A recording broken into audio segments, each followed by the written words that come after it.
अरिहन्तो भगवन्त इन्द्रमहिता सिद्धास्य सिद्धीश्वरा आचार्य जिनिशासिडोन्नतिकरा पूजा उपाध्यायका श्री सिद्धांत सुपाठका मुनिवरा रत्नत्रयाराधका पंचेते परमेष्टिना प्रतिदिनं कुर्वन्तु ते मंगलम। अनंत अनंत परम सिद्ध भगवान की जय। 1000 श्री आदिनाथ भगवान की जय। अंतिम तीर्थेश भगवान महावीर स्वामी की जय। आचार्य भगवान गुरुवर श्री विशुद्ध सागर जी महाराज की जय। सम्यक समाधान प्रदाता मुनिषि सुप्रभ सागर जी महाराज की जय। मुनिषि प्रणत सागर जी सौम्य सागर जी मुनिराज की जय। जय जन बंधुओं, हम सभी यहाँ उपस्थित हुए हैं देश के लोकप्रिय कार्यक्रम सम्यक समाधान के लिए।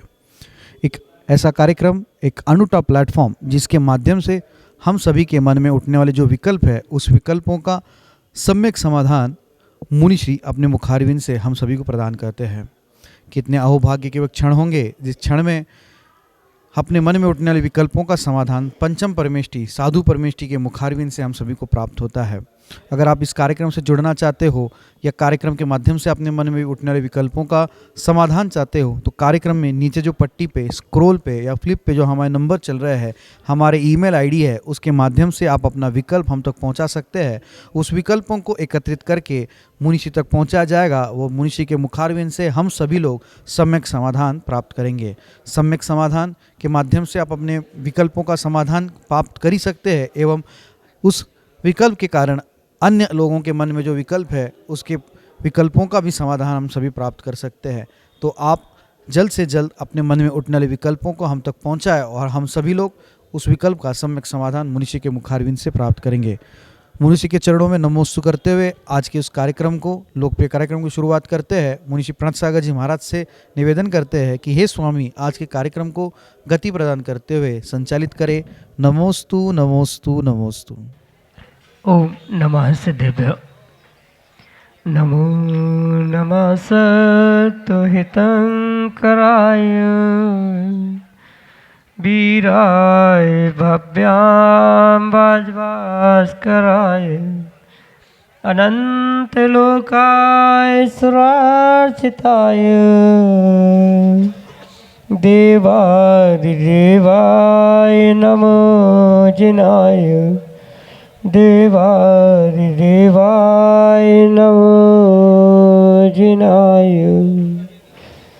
पंच परमेष्टि भगवान की परम पूज्य आचार्य भगवंत गुरुवर विशुद्ध सागर जी मुनि महाराज के परम पूज्य मुनि श्री सुप्रभ सागर जी महाराज की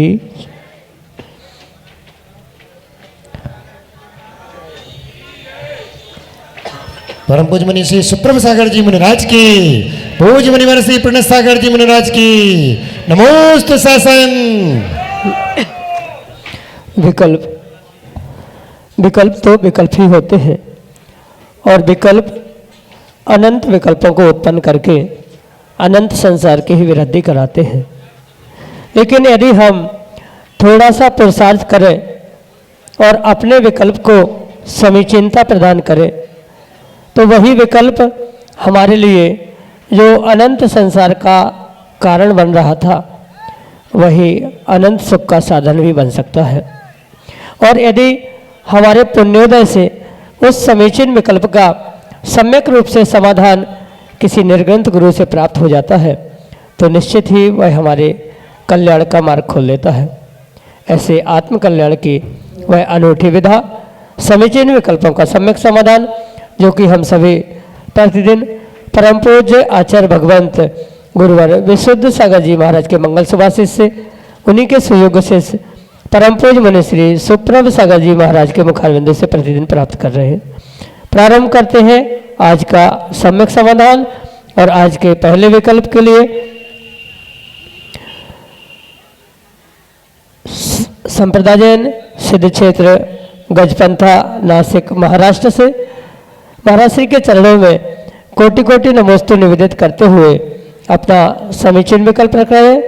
कि महाराज जी जो समाधि तंत्र अनुशीलन के श्लोक नंबर 8 में भाव मन की व्याख्या की है, उसे कैसे समझे, क्योंकि भाव मन को यदि समझते हैं तो वहाँ पर बताया है मन रहित तो हम, ऐसे में वहाँ पर असंगी पने का भाव आता है। तो भाव मन ही आत्मा है, इसको हम कैसे समझें? हमारे समीचीन विकल्प का सम्यक समाधान करते हुए हमारा मार्गदर्शन करने की अनुकंपा करें। नमोस्तु महाराज जी, नमोस्तु। ओम नमः सिद्धम। परम पूज्य आचार्य भगवान गुरुवर विशुद्ध सागर जी महाराज की, परम पूज्य मुनि श्री सुप्रभ सागर जी महाराज जी की। आचार्य भगवंतों के अभिप्रायों को हमें बहुत विवेक पूर्वक समझने की आवश्यकता है। जहाँ मन की व्याख्या प्रारंभ होती है वहाँ दोनों प्रकार के मनों को समझने की आवश्यकता है, एक द्रव्य मन और एक भाव मन। जो पौद्गलिक वर्गणाओं से बना हुआ अष्ट पंखुड़ी के आकार का कमलाकार जो हृदय के पास एक अनींद्रिय स्थान है, वही द्रव्य मन होता है। और वहीं पर जो आत्मा का क्षयोपक्षम है, वह आत्मा का क्षयोक्षम ही भाव मन रूपी आत्मा स्वीकार की जाती है। इसी परिप्रेक्ष्य में जो समाधि तंत्र आदि ग्रंथों के माध्यम से जो ये सूत्र प्राप्त होता है कि मन रहितो हम आदि आदि, उस सूत्रों के निमित्त से वहाँ अभिप्राय को बहुत अच्छे से समझने की आवश्यकता है। किसी भी प्रकार से मन रहितो हम कहने का अभिप्राय असंगी होने का नहीं है। वहाँ जो मन के निमित्त से कर्मों का आश्रवबंध होता है, उसको रोकने के लिए जो मन और मन के विषय के प्रति व्यक्ति की, जीव की लोलुपता कह दो या उसे प्राप्त करने की जो भावना है, उससे रहित होने के लिए ही यहाँ पर आचार्य भगवंतों ने पूर्ण रूप से मन रहितो हम इस प्रकार का सूत्र दिया है। किसी भी प्रकार से जो आत्मा की भाव मन रूप व्याख्या की जाती है, वहाँ असंगी जीवों की कल्पना ही करना उचित नहीं है। पूर्ण रूप से संगी जीव ही मन सहित होते हैं और उन संगी जीवों के निमित्त से ही वहाँ हमें उस मन को समझने की आवश्यकता है। चाहे द्रव्य मन हो, चाहे भाव मन हो, वह संगी को ही होता है। असंगी को किसी भी प्रकार से द्रव्य भाव मन नहीं हो सकता। इसलिए ये अवश्य समझे, जो चिंतन करने के लिए सूत्र दिए हैं वह निश्चय की अपेक्षा से समझने का विषय है। और वास्तविकता में जो द्रव्य मन भाव मन रूप परिणमन देखने में आता है, वह कथनचित उस सूत्र और चिंतन निश्चय की अपेक्षा से भिन्न ही स्वीकार करना होगा।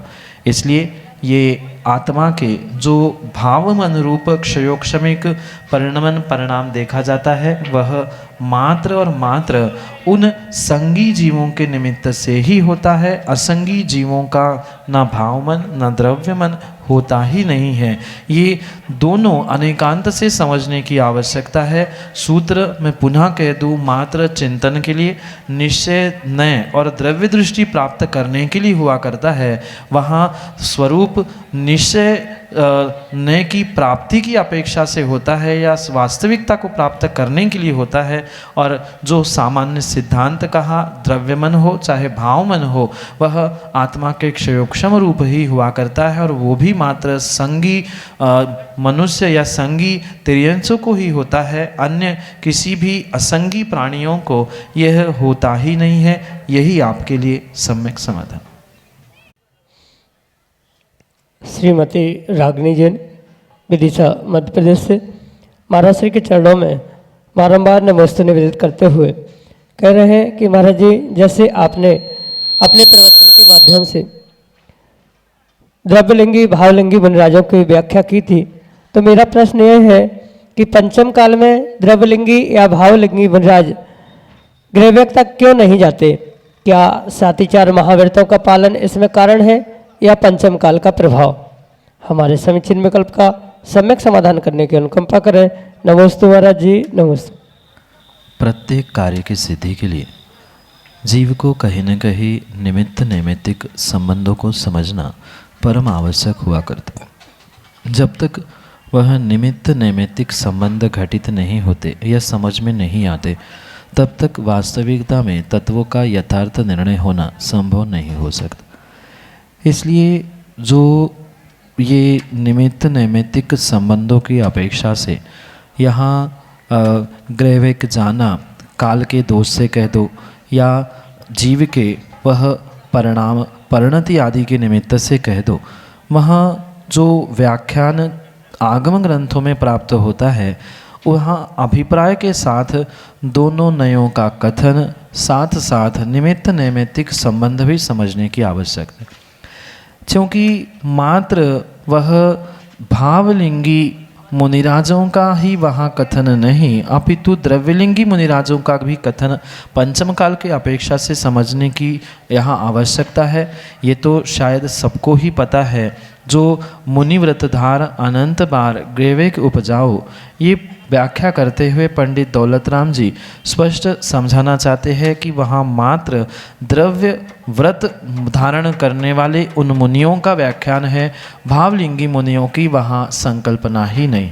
क्योंकि वह निरतिचार द्रव्यलिंग का या निरतिचार महाव्रतों के पालन का इतना सातिशय प्रभाव होता है कि उनके पास श्रद्धा नहीं होने पर भी पूर्ण रूप से वह ग्रैविक तक पहुंच सकते हैं, जो कि वर्तमान में पंचम काल में एक भावलिंगी भी नहीं पहुंच सकता।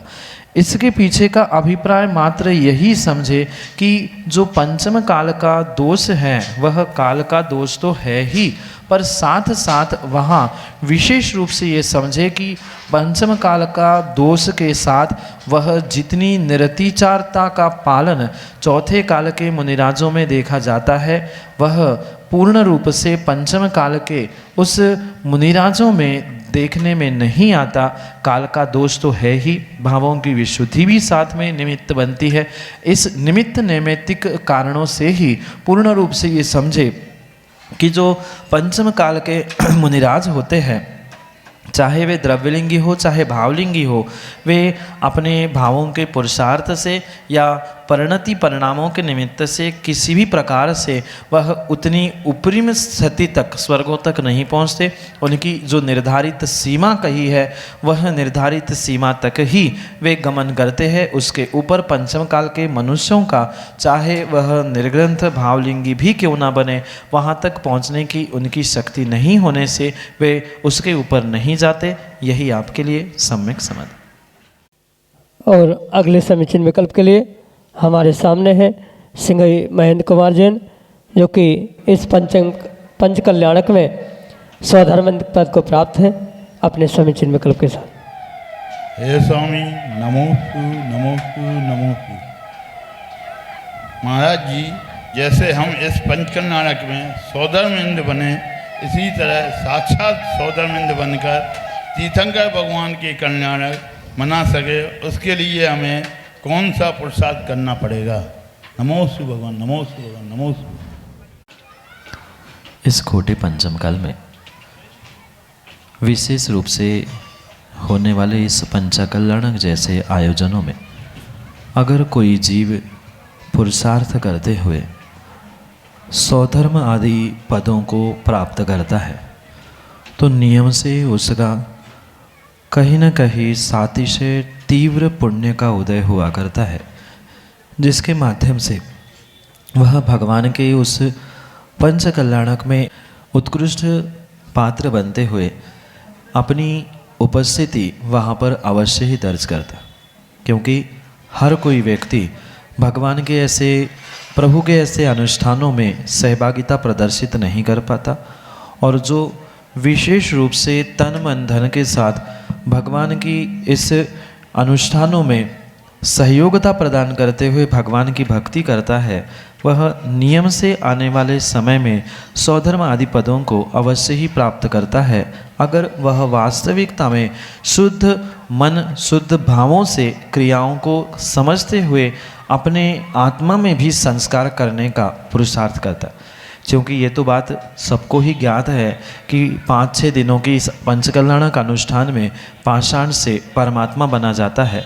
तो जैसे पाषाण से परमात्मा 5-6 दिनों के संस्कारों के माध्यम से हो जाता है, ऐसे ही जीव अगर उस पाषाण पर होने वाली संस्कारों के साथ साथ आत्मा में भी संस्कार करने का प्रयास करता है, तो नियम से उसके भगवान की भक्ति से वह आने वाले समय में अपने जीवन में उस उत्कृष्टता को प्राप्त करते हुए वह सौधर्मादि पदों को अवश्य ही साक्षात प्रकट कर सकता है। पर ये विशेष ध्यान रखें कि यहाँ मात्र सौधर्म बनने का मतलब रोज़ अच्छे कपड़े वस्त्र बदलकर मंच पर बैठ लेना, फोटो आदि खींचना, इतना ही नहीं, अपितु वहाँ जब जब पूजा करने का या कोई क्रिया करने का सौभाग्य प्राप्त होता है, तब आपको यही सोचना होगा कि मैं वास्तव में सौधर्म इंद्र बना हूँ। जब नकली इस पंचम काल के खोटे काल के सामान्य 5 दिन के अनुष्ठानों में जब हमें क्रिया करने में इतना आनंद आता है, तो फिर साक्षात तीर्थंकर का अगर पंचकल्याणक या कोई कल्याणक मनाने का सौभाग्य मिलेगा तो मेरे भाव कितने उत्कृष्ट होने चाहिए, ये सोचते हुए ही आपको प्रत्येक क्रिया में अपने आप को लगाने की आवश्यकता है। क्योंकि बहुत सारे पात्र, बहुत सारे व्यक्ति मात्र देखा सेखी करते हुए या किसी को दिखाने के लिए सहभागी देते हैं, पर ये अवश्य समझे, चाहे पात्र सौधर्म हो, चाहे छोटा सा छोटा क्यों ना हो, पर उसके भीतर अगर अनन्य श्रद्धा और भक्ति भरी है तो नियम से ही आने वाले समय में वह अपने पापों का प्रक्षालन करते हुए, अपने उत्कृष्टता को प्राप्त करते हुए सौधर्म आदि पदों को अवश्य ही प्राप्त करता है। पर ये पुनः पुनः ध्यान रखें, पूर्ण रूप से भावों की विशुद्धि के साथ ही हमें अपने उस इंद्र पद का निर्वाहन करने की आवश्यकता है। भावों की अगर विशुद्धि नहीं है तो वर्तमान का सौधर्म पद साक्षात सौधर्म पद में बदलने वाला नहीं है। साक्षात सौधर्म बनने के लिए या साक्षात इंद्र बनने के लिए जैसा वह स्वर्गों का अधिपति अनीचा भक्ति करता है, ऐसी ही अनीचा भक्ति आपको करने की आवश्यकता है। उनके जैसी पूर्ण रूप से अनीचा भक्ति नहीं भी हो पाए, पर कुछ अंशों में उनके जैसा बनने का पुरुषार्थ करना, अपने भावों की विशुद्धि बनाते रहना, पुनः पुनः अपने प्रत्येक क्रिया में अपने मन को खींचकर पुनः उसमें एकत्रित करने का या यहाँ वहाँ लगाने का पुरुषार्थ करना। क्योंकि बहुत सारे ऐसे कार्य होने पर भी अगर इस खोटे पंचम काल में जीव श्रद्धा के साथ अगर ये उत्कृष्ट कार्य उत्कृष्ट भावों के साथ करता है, तो नियम से वह आने वाले समय में एक भवावतारी सौधर्म बनता है। इसलिए जो भी क्रिया आप करें उसे मन लगा कर करें, भावों की विशुद्धि के साथ करें, नियम से आने वाली पर्याय आपको सौधर्म की मिल सकती है। यही आपके लिए सम्यक समाधान। और अगले समीचीन विकल्प के लिए हमारे सामने है इस पंच कल्याणक प्रतिष्ठा महोत्सव के मुख्य प्रतिष्ठाचार्य पंडित मुकेश जी विनम्र शास्त्री, गुरुग्राम हरियाणा से अपने समीचीन विकल्प के साथ। हे मुनिश्री, नमोस्तु नमोस्तु नमोस्तु। हे गुरुदेव, आज ध्वजारोहण विधि के माध्यम से हमें संकेत मिले कि पंच कल्याणक प्रतिष्ठा महोत्सव सभी नगरवासियों के लिए कल्याणकारी और सुखद होगा। लेकिन हे गुरुदेव, जिस तरह से यहाँ के निवासियों के मन में भोगों के प्रति आसक्ति और पूजा आराधना के प्रति उदासीनता दिखाई दे रही है, क्या वो फल को प्राप्त कर पाएंगे? मुनिराज आदि को आहार आदि देने के प्रति उदासीनता, पूजा आराधना उदासीनता, क्या जो शुभ संकेत पंच कल्याणक प्रतिष्ठा महोत्सव के मिल रहे हैं, क्या उनको प्राप्त होंगे? नमोस्तु। हे पंडित प्रवर, शुभ संकेत हो चाहे अशुभ संकेत हो, संकेत तो मात्र संकेत ही हुआ करता है। वह किसके लिए शुभ होगा किसके लिए अशुभ होगा, ये निर्धारण व्यक्ति स्वयं अपनी सोच अपनी श्रद्धा से ही प्राप्त कर सकता है। क्योंकि वही वस्तु किसी के लिए शुभ होती है तो वही वस्तु किसी के लिए अशुभ भी होती है। जिस मल को देखकर सामान्य व्यक्ति नाक सिकुड़ता है, उसी मल को सुअर बहुत स्वाद से खाता है। तो उसके लिए वह मल भी दिखना एक उत्कृष्ट पूर्ण रूप से मेज़बानी की ही तरह हुआ करता है। इसलिए ये अवश्य समझे, किसी भी नगर, किसी भी कार्य, किसी भी अनुष्ठान की जो ये शुभ अशुभ आदि संकेत मिलना हुआ करते हैं, वह मात्र और मात्र उन्हीं जीवों के लिए हुआ करते हैं जो वास्तव में धर्म के प्रति रुझान श्रद्धा रखते हुए अपने आप को उन क्रियाओं से और अपने जीवन को उन क्रियाओं से आपूरित करने का या जोड़ने का प्रयास करते। जो वर्तमान में अनेक स्थानों में धर्म के प्रति उदासीनता आदि दिख रही है, उसके पीछे का मात्र कारण यही है कि ये जो भौतिकता की चकाचौंध है, उस भौतिकता की चकाचौंध में हर व्यक्ति हर कार्य का फल तुरंत चाहता है, उसको हर कार्य में शॉर्टकट चाहिए। और ये परम सत्य समझना कि कोई भी कार्य जो शॉर्टकट से होता है, अल्प समय में प्राप्त करने का पुरुषार्थ किया जाता है, उसका फल अच्छा ज़रूर नहीं होता। इसलिए ये समझते हुए जिन जीवों ने अपने विवेक, अपनी श्रद्धा, अपने परिणाम, अपनी सोच बदलने का पुरुषार्थ किया है, उनके लिए अवश्य ही ये जो शुभ संकेत मिले हैं वह उनके लिए शुभ होते हुए उनके जीवन में एक बहुत बड़ा बदलाव इसके निमित्त से आ सकता है। अगर वह किसी भी प्रकार से, चाहे तन से, चाहे मन से, चाहे धन से या एन केन प्रकार से, अगर वे इस पाषाण से परमात्मा बनने वाली इस अनुष्ठान से जुड़ रहे हैं, चाहे प्रत्यक्ष हो चाहे परोक्ष रूप हो, वह नियम से ही उस उत्कृष्ट संकेत का फल अपने जीवन में प्राप्त करते हुए अपने जीवन को उत्कृष्ट कर सकते हैं। जिनको पूर्ण रूप से धर्म के प्रति, सच्चे देवशास्त्र गुरु के प्रति एक उदासीनता है, तो वह कभी भी अपने जीवन में उस उत्कृष्टता को प्राप्त नहीं कर सकते।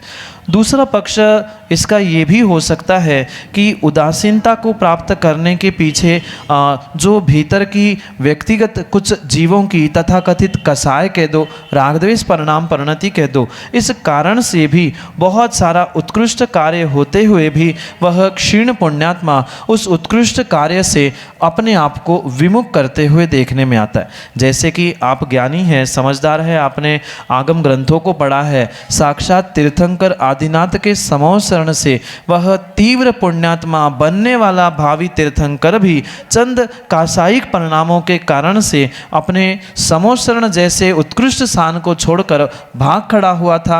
ऐसे ही जिनको अपने कसायों से, उदासीन परिणामों से या प्रमाद के निमित्त से धर्म से, देवशास्त्र गुरु से विमुख होने के भाव हुए हैं, नियम से ये निर्णय करना होगा यथा गति तथा मति और यथा मति तथा गति। इसलिए ये विकल्प छोड़ते हुए कौन फल ले पाएगा कौन नहीं ले पाएगा, ये व्यक्ति का अपना अपना पुण्य पाप है। जिसकी जैसी परिणति वैसे उसका फल मिलेगा, और जिसका उसको फल मिलने वाला है हो सकता है वैसी ही मति भी उसकी हो रही हो। इसलिए हम विकल्प ना करते हुए कम सो दम ये सोचते हुए जो सच्चे भावों के साथ यहाँ देवशास्त्र गुरु की इस क्रिया से जुड़ेगा, नियम से उसे उस उत्कृष्ट संकेतों के अनुसार अवश्य ही फल मिलेंगे। और जो उससे जुड़ना ही नहीं चाहता उनके लिए ना अच्छा ना बुरा, ये ध्यान रखना, क्योंकि पुण्य हमेशा ही व्यक्ति के दरवाजे पर दस्तक नहीं देता।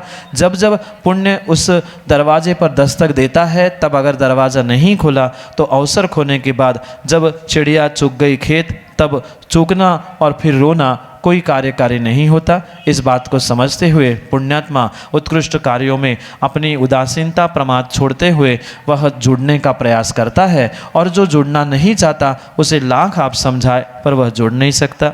यही आपके लिए सम्यक समाधि। नमस्ते। अगले समीचीन विकल्प के लिए सिंघई जय कुमार जैन हमारे सामने। महाराज श्री नमोस्तु, महाराज श्री नमोस्तु, महाराज श्री।